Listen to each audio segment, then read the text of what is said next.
ఒక plane crash అయ్యే ముందు కొన్ని మీరు పాటించాలని చెప్పేసి ఎమర్జెన్సీ రిలేటెడ్. ముందల చూస్తే బిల్డింగ్స్, ఇంజన్ కి పవర్ లేదు, లోపల all alarms sounding at time. మనకు ఒకటి తెలియాల్సింది ఏమంటే ముందలున్న pilot he is ready for everything. I think he might got all his life flashed in front of him.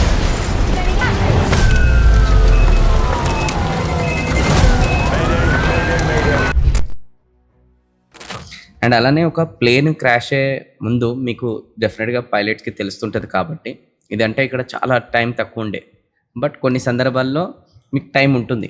అరే ఇప్పుడు ప్లేన్ క్రాష్ కాబోతుంది అని చెప్పేసి మీకు ట్రైనింగ్లో కూడా చెప్పే ఉంటారు. వెన్ ఎవర్ ఒక ప్లేన్ క్రాష్ అవ్వబోతున్నప్పుడు కొన్ని మీరు పాటించాలని చెప్పేసి ఎమర్జెన్సీ రిలేటెడ్. అట్లా ఏముంటాయి ఎమర్జెన్సీ రిలేటెడ్ మీరు పాటించాల్సిన జనరల్? సో ట్రైనింగ్ దగ్గర నుంచి నేను ట్రైనింగ్ చేసినప్పుడు ఇట్స్ స్మాల్ ఎయిర్ క్రాఫ్ట్, అంటే 2-seater ఎయిర్ క్రాఫ్ట్. 2-seater ఎయిర్ క్రాఫ్ట్లో నుంచే we get to see all the emergency procedures and simulators ఉంటాయి. రియల్ లైఫ్ సిమ్యులేటర్స్, అంటే ఇట్ రెప్లికేట్స్ ఎవ్రీథింగ్. అంటే కాక్పిట్ ఎట్లా ఉంటుందో ఆ సిమ్యులేటర్ కూడా అట్లే ఉంటుంది. మన హైడ్రాలిక్స్తో మూవ్ అవుతుంది పైకి కిందికి. So it feels like you're in the cockpit. So అందులో ట్రైనింగ్ అనేది ఇస్తారు, first thing. So second thing ఏంటంటే పాసిబుల్ ఎమర్జెన్సీస్, అంటే యూజువల్గా ఎయిర్ క్రాఫ్ట్తో ఏం ఎమర్జెన్సీస్ అవ్వచ్చు ప్రతి దానికి ట్రైనింగ్ ఉంటుంది. So it's a proper lesson plan. అంటే ఎమర్జెన్సీస్కి ఒక లెసన్ ప్లాన్ ఉంటుంది. సింగిల్ ఇంజన్ అప్రోచ్, అంటే ఒక ఇంజన్ ఫెయిల్ అయితే ఇంకో ఇంజన్తోనో ఎట్లా సేఫ్గా నావిగేట్ చేసి ల్యాండ్ చేయాలి. That is the first thing. And second thing is fire. ఎక్కడన్నా let's say engine fire, wing fire, cabin fire, cockpit fire, smoke, ఇట్లాంటివి ఏమన్నా ఉంటే ఏం చేయాలి. ఇవన్నీ సినారియోస్ ఒక ఎయిర్ క్రాఫ్ట్లో రాగలిగే ఎమర్జెన్సీస్కి మొత్తం ముందే ట్రైనింగ్ ఉంటుంది అనమాట. So when we have it in the real life, మనకి మజిల్ మెమరీ ఉంటుంది. ఎవ్రీ 6 months మేము ఇది చేస్తుంటాం అనమాట, అంటే రీఫ్రెష్ చేస్తుంటాం దీస్ ఆల్ థింగ్స్ అందులో. ఎందుకంటే ఎవ్రీడే ఎమర్జెన్సీస్ ఉండవు. సో ఒకవేళ 2-3 years మనం చేయకపోతే, ఏం ఎమర్జెన్సీ రాకపోతే will forget. So that is why there is a thing called currency, అంటే ప్రొఫిషియన్సీ యూజువలీ. సో ఆ ప్రొఫిషియన్సీ మెయింటైన్ చేయడానికి ఎవ్రీ 6 months సిమ్యులేటర్ సెషన్స్ ఉంటాయి.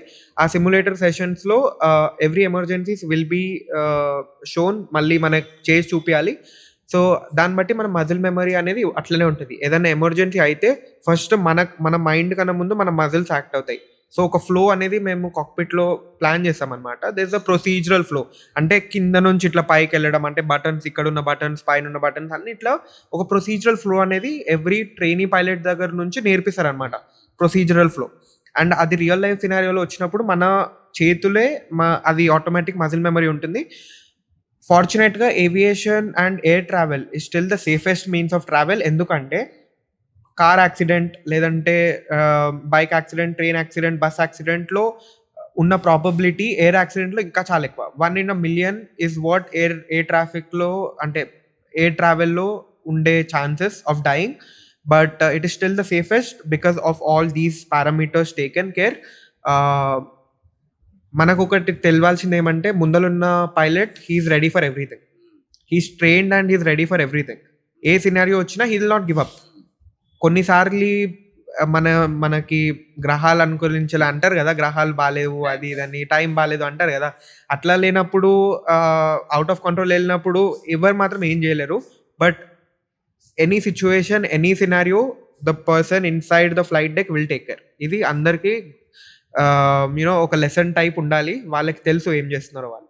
అంటే ఒక ట్రైన్ నడిపే వాళ్ళు, ఒక బస్ నడిపే వాళ్ళు, డ్రైవర్స్ ఎవరైతే ఉంటారో వాళ్ళు కూడా వాళ్ళ పైన ఎంతైతే రిస్క్ ఉందో, బాధ్యత ఉందో, దానికి నా దృష్టిలో ఒక 10 times అబోవ్ పైలట్స్కి అనేది కూడా అంతే ఉంటుందని నాకు. అవును, ఎందుకంటే there are lot of scenarios. అంటే రోడ్ పైన సినారియోస్ ఏముంది అంటే వెళ్ళి క్రాష్ అవ్వడం, ట్రైన్లో పట్టీలు తప్పడం, అంటే పట్టాలు, వాట్ ఐ డోంట్ నో ఏమంటారు దాన్ని, అంటే ట్రైన్ ట్రాక్ పట్టాలు తప్పడం, అట్లాంటివి. సో ఇట్లాంటివి అవ్వడం చాలా అంటే థింగ్స్ అనేవి చాలా ఈజీ అనమాట. అంటే ఈజీ అని నేను తక్కువ చేయను దాన్ని, బట్ సినారియోస్ అనేది మనం ఎస్టిమేట్ చేయొచ్చు. కానీ ప్లేన్లో చాలా థింగ్స్ అవ్వచ్చు. They can go wrong anywhere, మనకు తెలియదు ఏది రాంగ్ అవుతుందో. So air travel is safer, but at the same time తీసి పడేసే అంత కాదు. It is pilots are well competent enough to handle everything. So they know what they are doing. So మనం దాన్ని వరీ అవ్వాల్సిన అవసరం లేదు. It's a very unfortunate situation what has happened. దాని తర్వాత చాలా మంది అంటున్నారు, అరే నాకు ఫ్లై చేయాలంటే భయం అవుతుంది.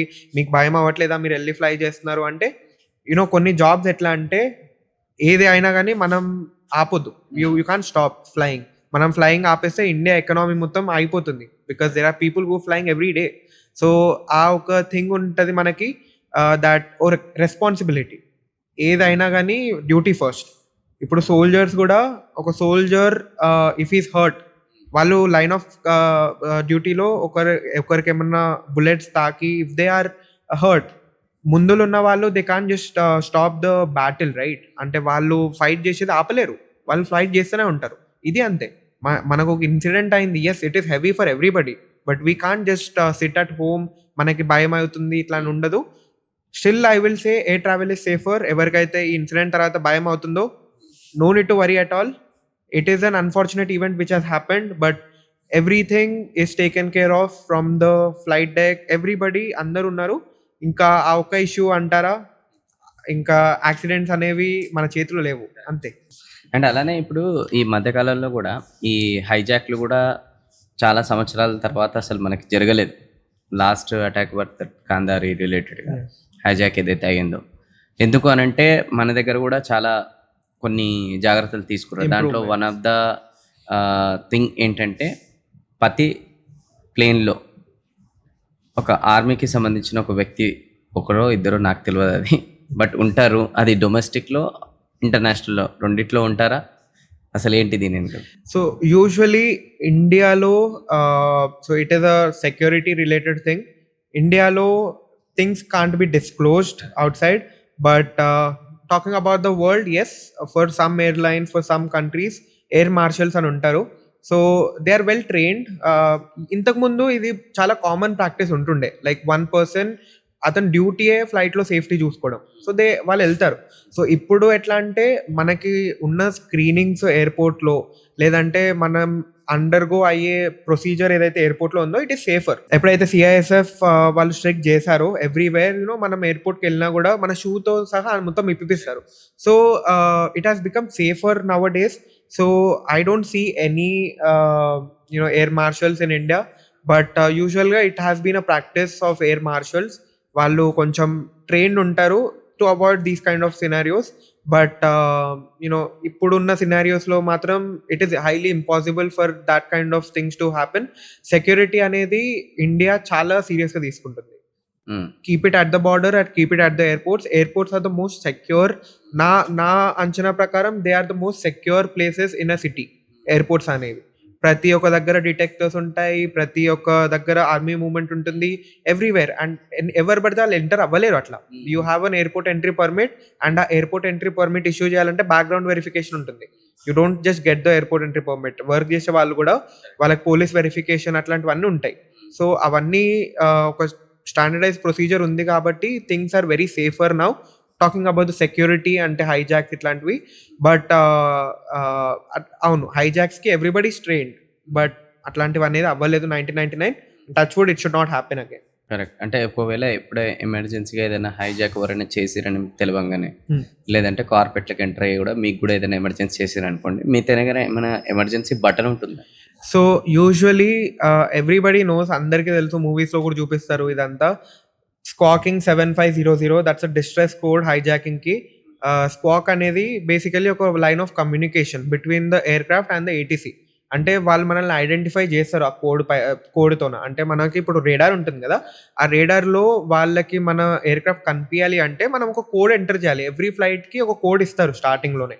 సో ఆ కోడ్కి ట్రాన్స్మిషన్ అనేది, కమ్యూనికేషన్ నడుస్తుంటుంది. ఆ కోడ్ అక్కడ ఆల్రెడీ ఉంది. ఇక్కడ ఇప్పుడు మనము FM ట్యూన్ చేస్తాము. ఇక్కడ FM ట్యూన్ చేసినప్పుడు మనం లెట్స్ సే ఒక FMకి ట్యూన్ చేసినాము, వాళ్ళు అక్కడ రిసీవ్ చేసుకొని మళ్ళీ ట్రాన్స్మిట్ చేస్తారు. So it the same thing. So ఆ స్క్వాక్ కోడ్ అనేది ఒక లొకేషన్ అనేది చెప్తుంది. సో యూజువలీ మాకు 3 డిస్ట్రెస్ కోడ్స్ ఉంటాయి: 7500, 7600, 7700. రేడియో కమ్యూనికేషన్ ఫెయిల్యూర్ అయితే 7600 పెడతాం, అంటే మాకు కమ్యూనికేషన్ కట్ అవుతాయి. 7700 అంటే it's common emergency, like let's A medical emergency, engine failure అట్లాంటివి ఉంటే 7700. 7500 ఎప్పుడైతే టైప్ చేస్తామో, ఎంటర్ చేస్తామో, దట్స్ హైజాక్. సో దాంతో వాళ్ళకి తెలుస్తుంది. Or else there are some manoeuvres which we are train to do. ఆ మనూవర్స్ మనం గాలిలో చేస్తే it will be evident that హైజాకే అని. అయితే ఇప్పుడు టెక్నికల్ టర్మ్స్‌లో మనకేం జరుగుతుందో తెలియదు కాబట్టి, ఇప్పుడు దీన్ని వాటెవర్ మన గవర్నమెంట్ కావచ్చు, ఏవియేషన్ డిపార్ట్మెంట్ కావచ్చు, ఎలాంటి యాక్షన్ తీసుకొని ఇన్వెస్టిగేషన్ చేస్తారు? నాకు ఒకటి వినిపిస్తుంది ఏంటి అనంటే బ్లాక్ బాక్స్ గురించి అనమాట.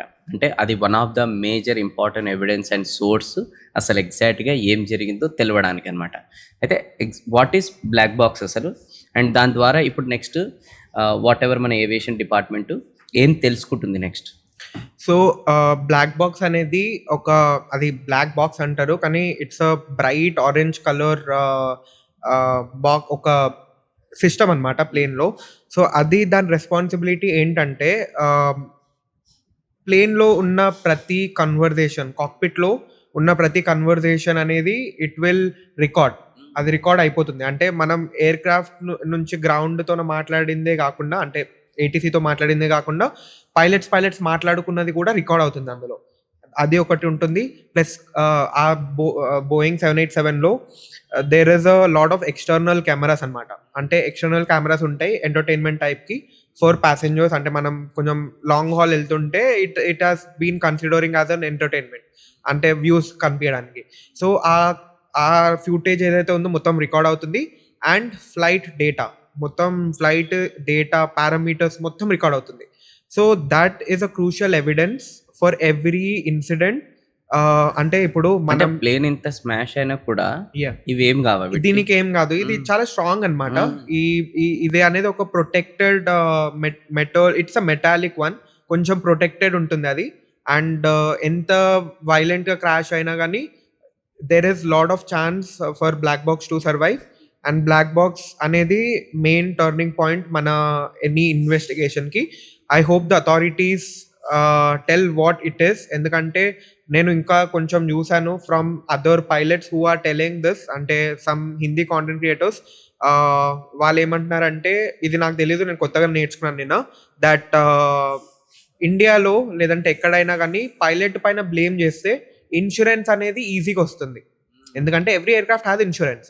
అండ్ ఇప్పుడు ఎవరికైనా కానీ లాస్ అనేది ఇప్పుడు అందరు బిజినెస్ ప్రకారంగా చూసుకుంటే వాళ్ళు అయిపోయింది సరే, ఇప్పుడు నెక్స్ట్ ఏంటి? ఇన్సూరెన్స్. ఆ పైలట్ పైన బ్లేమ్ చేస్తే ఇన్సూరెన్స్ అనేది తొందర వస్తుంది అని చెప్పి ఒక థియరీ ఒక హిందీ కాంటెంట్ క్రియేటర్ నుంచి విన్నాను నేను. ఐ డోంట్ నో ఎంతవరకు నిజం ఇది, కానీ I hope the authorities tell what it is. And ఏదైతే అయ్యిందో ఒకవేళ యాక్చువల్ ఇన్ఫర్మేషన్ బయటికి వస్తే దాని ప్రకారం ఎయిర్ క్రాఫ్ట్కి ఇన్స్పెక్షన్ చేయడం, ప్రాపర్ ఇన్స్పెక్షన్ చేయడం, అండ్ డబల్ చెక్ చేసుకోవడం, క్రాస్ చెక్ చేసుకోవడం. అంటే మనకు ఓకే అవ్వచ్చు, కొంచెం ఖర్చు అవ్వచ్చు, కొంచెం డ్యూరేషన్ అవ్వచ్చు, but it is always safe to double check rather than just fly. So that is what I suggest to everything. మనం అంత పెద్దగా కాదు, but what I feel is the safety needs to be improved. The way things should be handled. మనం కొంచెం ఎక్కువ attention పెట్టాలి చిన్న చిన్న థింగ్స్ కూడా. And I hope the authorities are competent enough in India. They will do what they have to, and we just need to wait for the final report from the black box. అసలు ఈ black box అనేది ఎట్లా పుట్టింది? అసలు ఎట్లా దీని importance ఎప్పుడు create అయింది? So usualగా అంటే sometimes when crashes happen, aviation లో it is a very well saying that learn from your mistakes, learn from other people's mistakes. యూజువల్గా మనం చేసిన తప్పులు మనం రిపీట్ చేయకుండా నేర్చుకుంటాం. కానీ ఏవియేషన్లో ఎట్లా అంటే learn from others mistake. So వేరే వాళ్ళ దగ్గర ఏమైనా ప్రాబ్లం ఉంటే, అంటే వాళ్ళు ఇప్పుడు నా ట్రైనింగ్లో నేను నేర్చుకున్నాను. ఎందుకంటే నేను ఒక్కనే ట్రైన్ చేయలేదు, నాతో పాటు నా బ్యాచ్మేట్స్ వాళ్ళు ఉన్నారు. నాకన్నా ముందు వాళ్ళు వెళ్ళి ఏదైనా మిస్టేక్ చేస్తే నేను నెక్స్ట్ ఆ మిస్టేక్ చేయకుండా నేను పాస్ అయిపోతాను. So that is what we learn in aviation. మనకి ట్రైనింగ్లోనే నేర్పిస్తారు, learn from other people mistakes. So black box అనేది ఇక్కడ ఎట్లా అంటే ఎవరి మిస్టేక్ ఉన్నా లేకపోయినా కొన్ని టైమ్స్లో ఎవరు సర్వైవ్ అవ్వరు, లోపల ఏం జరిగిందో చెప్పడానికి ఎవరు సర్వైవ్ అవ్వరు. సో ఆ సర్వైవ్ అవ్వని సిచ్యువేషన్లో మనకి తెలియాలి, we need to know what happened inside, so that మనం ఫ్యూచర్లో అట్లాంటి ఒక ఇన్సిడెంట్ని అవాయిడ్ చేయవచ్చు. సో అట్లా బ్లాక్ బాక్స్ అనేది రిట్రీవ్ చేసిన తర్వాత చాలా థింగ్స్ అవాయిడ్ అయినాయి. ఎందుకంటే ఏమైనా ఫాల్ట్ ఉన్నా కానీ అందులో అర్థమవుతుంది. అండ్ వేరే అట్లాంటి సేమ్ మోడల్ ఉన్న ఎయిర్ క్రాఫ్ట్స్ ఉంటాయి కదా, దానికి ఆ రిపేర్స్ లేదంటే మెయిన్ ఎక్స్ట్రా కేర్ అనేది ఆ బ్లాక్ బాక్స్ డేటా త్రూ చేస్తారు. So black box is a very crucial element in aviation, especially for aviation incidents. So అది ఎప్పుడు పుట్టిందో నాకు ఐడియా లేదు, కానీ ఎందుకు పుట్టింది అంటే just for not making things repeat, history అనేది రిపీట్ అవ్వద్దు అని. కరెక్ట్. అంటే ఇప్పుడు ఏదైతే జరిగిందో ఇన్సిడెంట్, ఇది మళ్ళీ రిపీట్ అవ్వద్దు. ఇది రిపీట్ అవ్వద్దని అంటే మీ అందరికీ కూడా ఇది చాలా పెద్ద గ్రేట్ లెసన్ అవుతుంది ఆ బ్లాక్ బాక్స్ నుంచి వచ్చిన ఇన్ఫర్మేషన్ అవును, అవును, కదా. దాన్ని బేస్ చేసుకొని మీరు కూడా ఫర్దర్గా చాలా అవును. ఇన్స్ట్రక్షన్స్ని ఫాలో అయ్యి అన్ని కూడా టేకింగ్ కేర్ చేస్తారు.